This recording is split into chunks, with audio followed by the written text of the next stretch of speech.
Hello and welcome back, friends. I'm always delighted to spend some time with you, even though I don't see you. I don't see you, but I feel you. I feel your presence. I feel also your presence by the emails and messages you send me through my social media. And I'm very grateful for this because you can easily make a podcast and feel in a bubble, isolated, because I can't see you. And you never know who are the people who listen to you.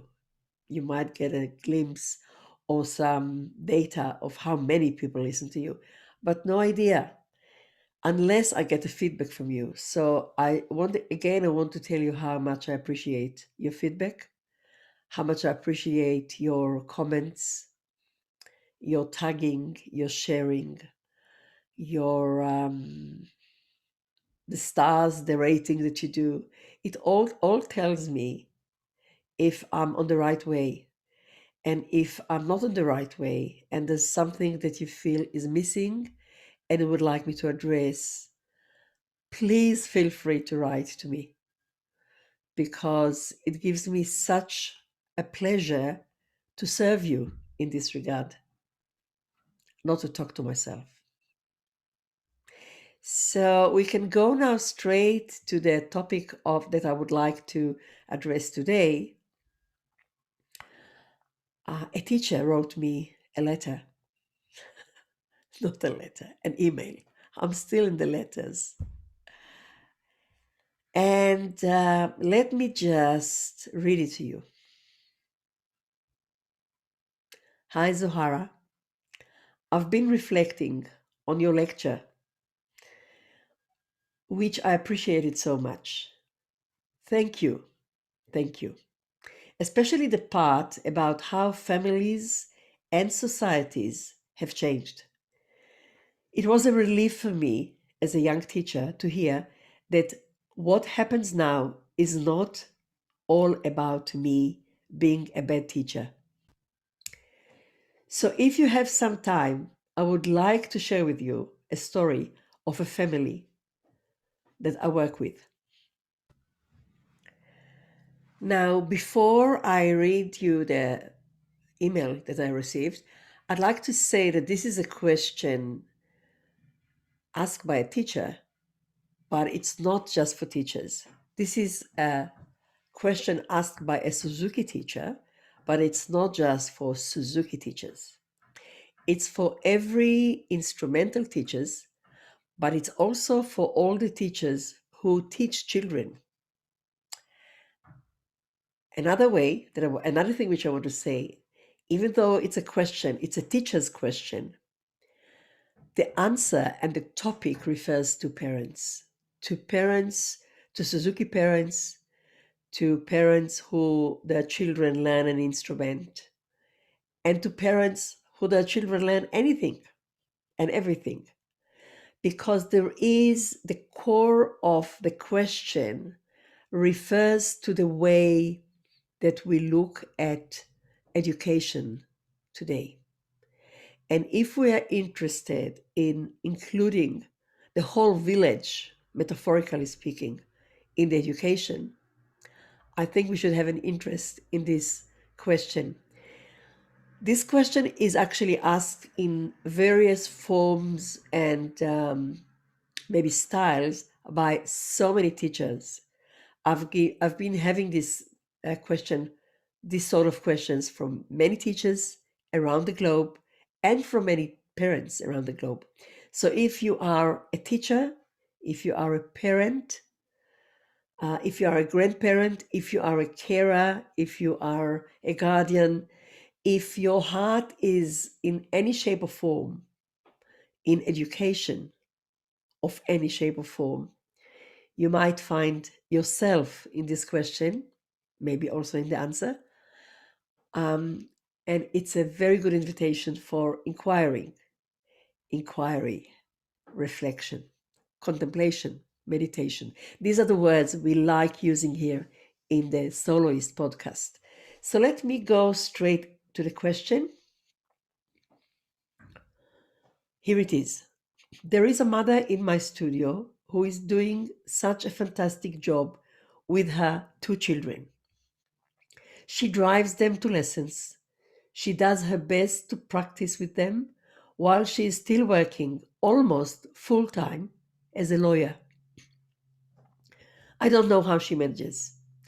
The truth is that they rarely actually practice because either she's too tired, or the kids do not want to do it.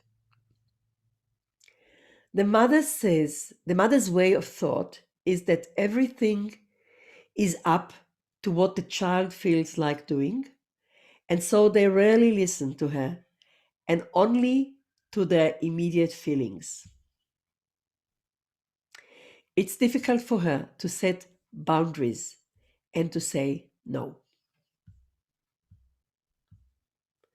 It's always chaos and lots of frustration in the way they work.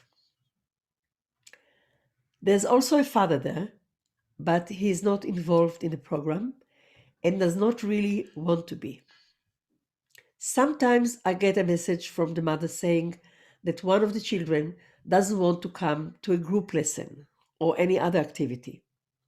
Another time, I'm told by her that the children don't want to play. It can refer also to the youngest of them, that is 4 years old. I have a feeling that the youngest one feels the mother's stress and unconsciously wants to protect her through not wanting to play because he sees the stress it brings her. I also suspect he sees that the father is not involved. How can I say this to a mother who desperately wants to give her children the gift of playing an instrument? I don't want to lose this family, but I think the only way is to get the father on track, to relieve her a little bit. What do you think when you hear all of this?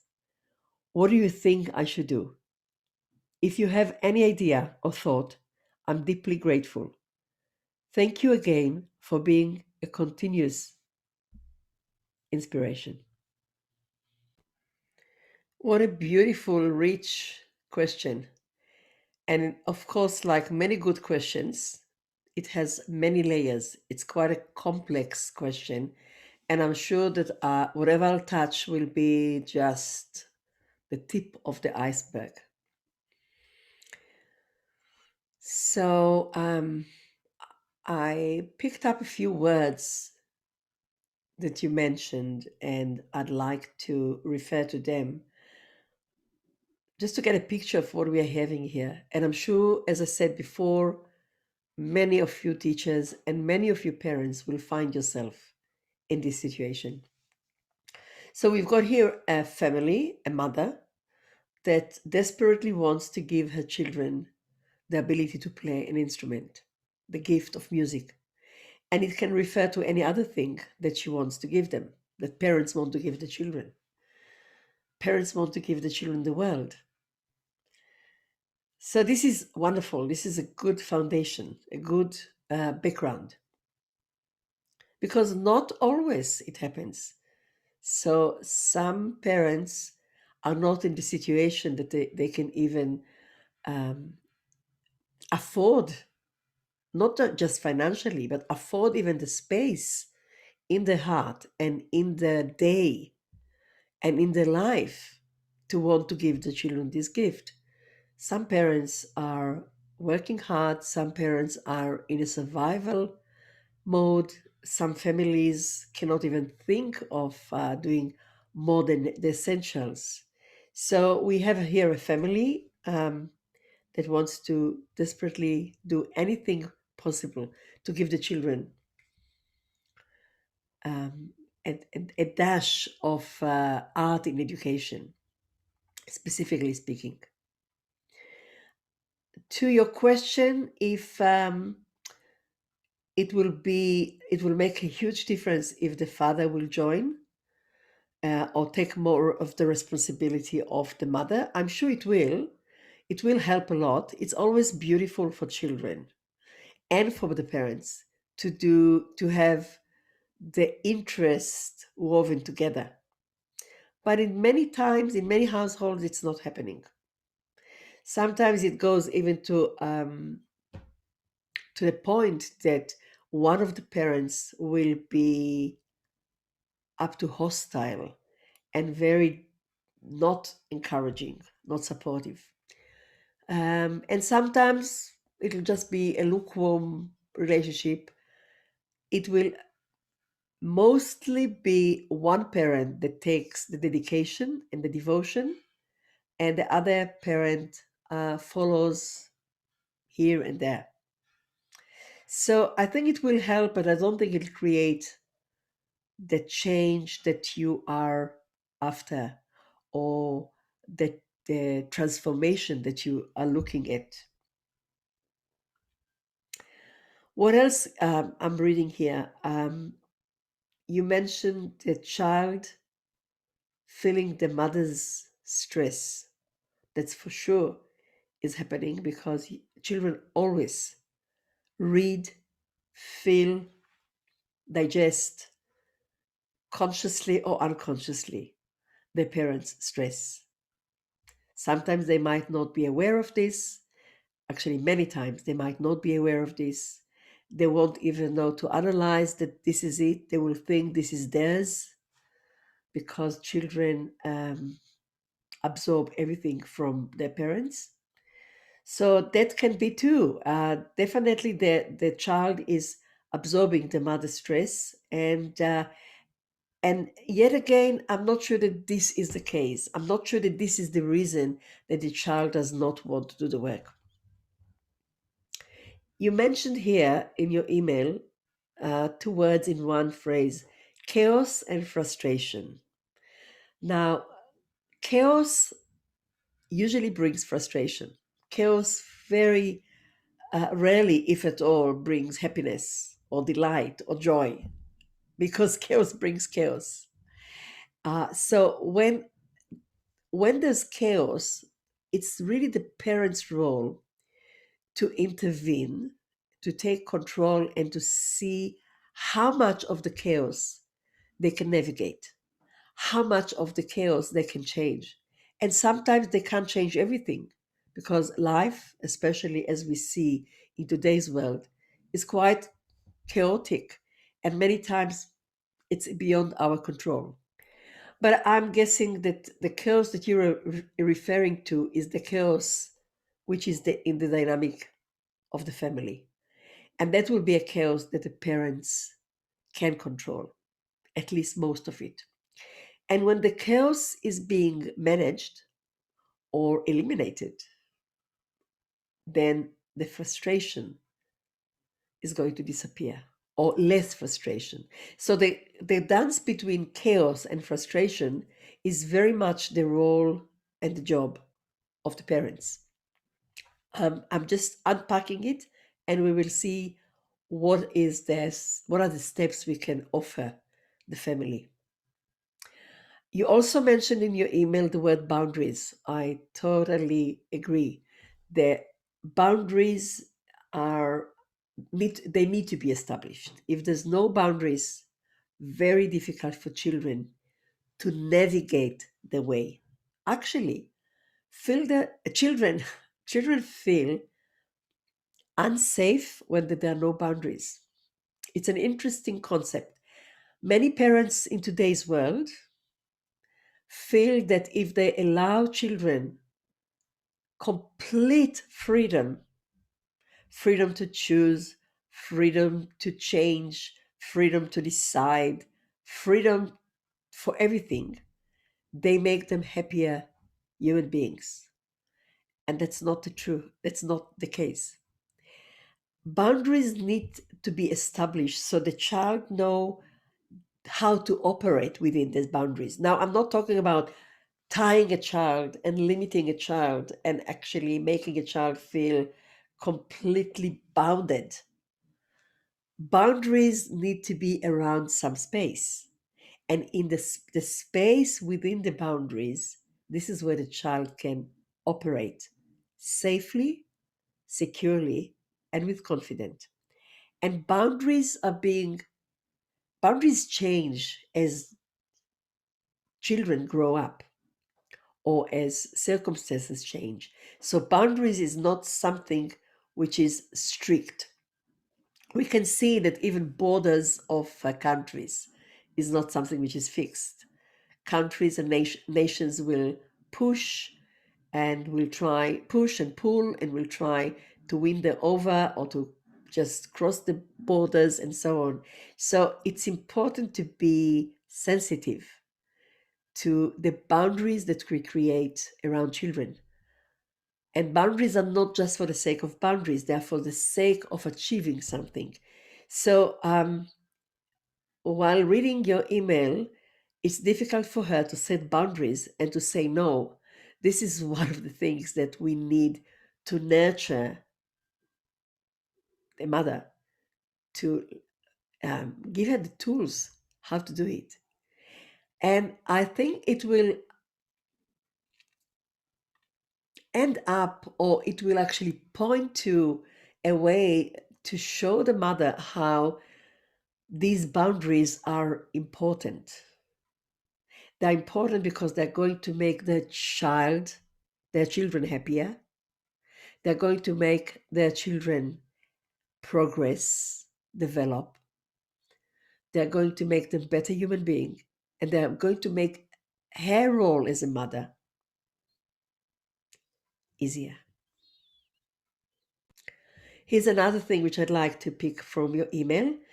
The mother's way of thought is that everything is up to what the child feels like doing. And so they rarely listen to her and only to their immediate feelings. Now there are two things here, two main things. It's wonderful that children learn and know how to connect to their feelings. Really, really important. Also important for us adults to encourage children to express their feelings instead of telling them, "Oh no, you don't feel like this. I'm sad." No, no, you're not sad. Look, I'll give you a lolly, and here, whoops, sadness is over. So immediate feelings, to connect to the feelings, important. I wish more adults would be able to do it, because we all could do it when we were children. It's just that environment took away our ability to connect to this. So one thing here is to allow the child and encourage the child to feel the immediate feelings, to express them, but here it is, not to act upon them. Let me give you an example that I always love to come back. It always comes back to me, actually. It's not that I come back to it as much as it comes back to me. It's a beautiful story, a case study, you might call it, from my own teaching in my own studio. And I'm sure the mother that hears it now, you will recognize yourself straight away, but I will still not use your name. So I had a mother that her daughter, like many other daughters and boys, felt quite frustrated that they need to go to rehearsals and or group lessons or group activities or workshops or ensemble class on Saturday, while everyone else was doing sports or going to other social activities. So here they are driving to a lesson or to a musical activity, and the girl at the back seat is complaining. Why do I need to go to piano while everyone is doing the sport? Or why do I need to do this practice now with the group that everybody else is going to the beach? And I don't want to do my practice. I don't want to go there. And she's talking, talking, talking. And the mother tells us, it was in a group, in a parent evening, she tells us, okay, I'm just biting my tongue. I'm biting my lips. I'm making myself listen. I'm looking at the mirror and not saying anything and let her actually express her frustration. I remember how we talked in on our parent evening, what we need to do. So I listen, I take a breath and I listen. I don't interfere. I don't say, oh, you shouldn't, but you look, you're going one day to thank me and all of this. No, no, I'm just going to let her fume out everything. And I take a breath and another breath, and she goes on and on and on and on and on. And then I go to the next stage that we land in these um, parent evenings or parent programs. Validation. And I say to her, do you know, I hear you. I hear your frustration. Yes, I know. It must feel quite disappointing that everybody else is going to swim and you need to go to a piano lesson, that everybody else plays out and you need to do your piano practice, that everybody else is actually going now and playing sport and you need to miss it because you're doing other things. I really can hear how frustrating it is. And as validation is going, there's a silence. And the girl is saying, do you know, mom, it's not that bad actually. I do love my piano. I do love meeting my piano buddies. I love playing in ensemble. I love performing. So it's actually quite good. What a beautiful example. And you might have the same example from your own life with your children. So this is something which refers to this email because encouraging the expression of feelings really important, and then validating them. So stage one is yes, listen to the child. Stage two, validate. Don't try to change. Don't say yes, but. There's no yes, but. Just validate. And then pause. Now, not always you will get what this mother got. It might take a few more practices of validation and listening validation. But one day it will happen because we all need to know that we are being heard. We want to be heard and we want to be seen. That's the most important thing. So let's go back to this family and this mother who is frustrated and this teacher who wants to help this mother. The thing to do is actually to let the mother know that if the decision is hers, that the two children will have instrumental lessons, then she will find a way with the help and support of the teacher to make it happen. So it's not about if the child enjoy every bit of it. It's not about the child making the decisions. It's about the child putting the, how shall I say it? It's about the child putting the essence. This is a child-centered way of learning, like many holistic ways of learning. The child is in the center, but the parent or the adults, because in this case it will be the parent and the teacher, are driving the wheel. They are the ones behind the wheel. So when a child wants to go to the zoo and the parent makes space to go to the zoo, the parent will not let the child drive to the zoo. So when the time comes and the time is convenient for the parents to spend the time at the zoo, the parent will drive, not the child. It's important to know the boundaries, the role and the place of each and one of the people in the process. So let's get practical now here. What can we do if we're parents or if we're teachers who want to help the parents? What can we do when we are parents that want to do the best for our kids, but we know we cannot do them. We know we cannot do it under their terms. So they will lead us. They are going to lead us in the manner that we are going to treat the kids. If I, as a parent, has decided that my kids are going to get musical education or any other thing, if it's tennis, coaching, if it's horse riding, whatever I as a parent want to give my child, because I have studied it before and I made educated decision, a conscious decision that this will be good for the well-being of my child, and not because other people are doing it. Maybe I learn from other people, but I'm not trying actually to match my status with the status of other people, other parents, or whatever. I'm doing it because it's important for my child. So I will find the way. We know that in the Suzuki triangle, you've got, as a parents, we've got a constant aid of the teachers. We work in a triangle: child, parent, teacher. But even if you're not in the Suzuki triangle, if you're not in the Suzuki program, as a parent or as a teacher, and as a teacher, you are the one that looks at the child and makes a decision. How can I make this process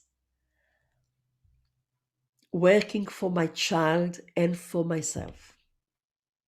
What are the boundaries I need to put? Start with one boundary. Maybe start with practice, establishing practice routine or listening routine. And once you establish one boundary and you see that it's working, establish another boundary. And as we are thinking of what's the best way to do for a child, we have to remember to include ourselves as parents. You cannot create something for your child without showing personal example. You cannot tell your child, I want you to be calm. I want you to be calm. Or I want you not to do things quickly.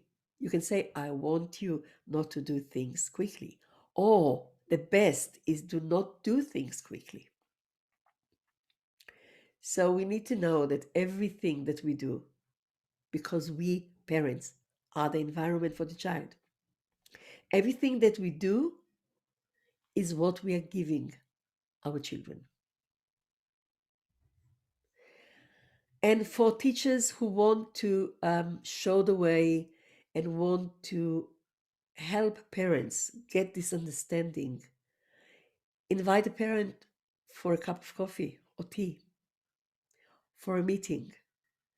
Talk to them what you know from your experience and find something small, really small, to nurture the parent, to help the parent to achieve it, and preferably make it a step which is doable.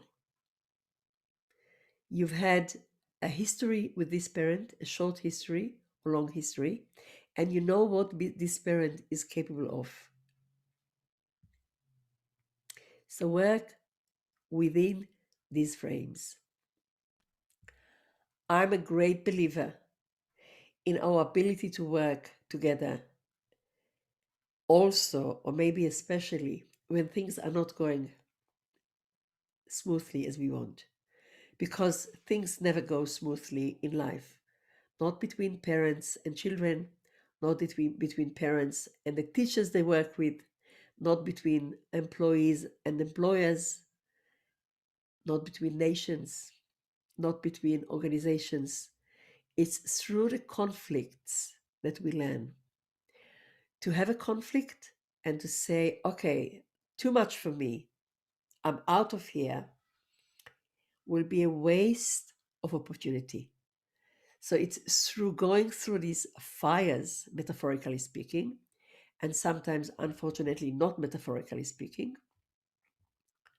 we can go to the other side and find another way. Not your way, not my way, but the third way. Thank you for listening. And I invite you and encourage you to send your questions. I'm always happy to get them. And we will talk next time. Bye for now. Stay safe, be well.